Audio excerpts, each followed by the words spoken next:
All right. Last week we reviewed Antarctica #1, and I mentioned that there really wasn't enough meat on the bone. I thought to for an issue #1, but I wanted to see where it goes anyway. It seemed interesting. The end was pretty interesting on this. It's a girl who travels to Antarctica in search of her father, who she's been missing for a long time.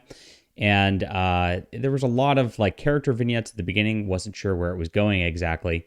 She meets herself at the very end of the first issue, and then it ends. So we don't know what's going on there yet. Now we find out she's in this Antarctica base, and we actually find her talking to herself. And her other self is begging her to come with her.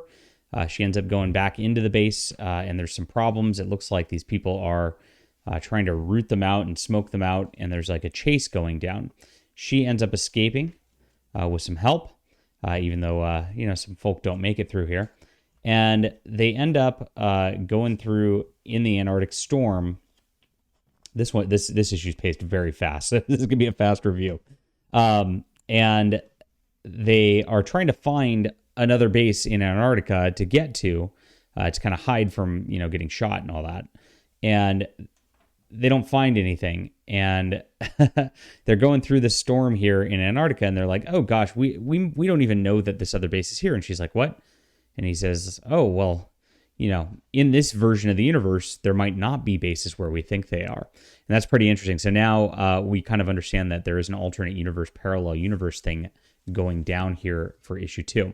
So good stuff. And actually, this makes this is something that I definitely would pair in issue 1 and issue 2 with to read. I enjoy the art of it. I love the pacing of this issue. It made me very happy just to go through this.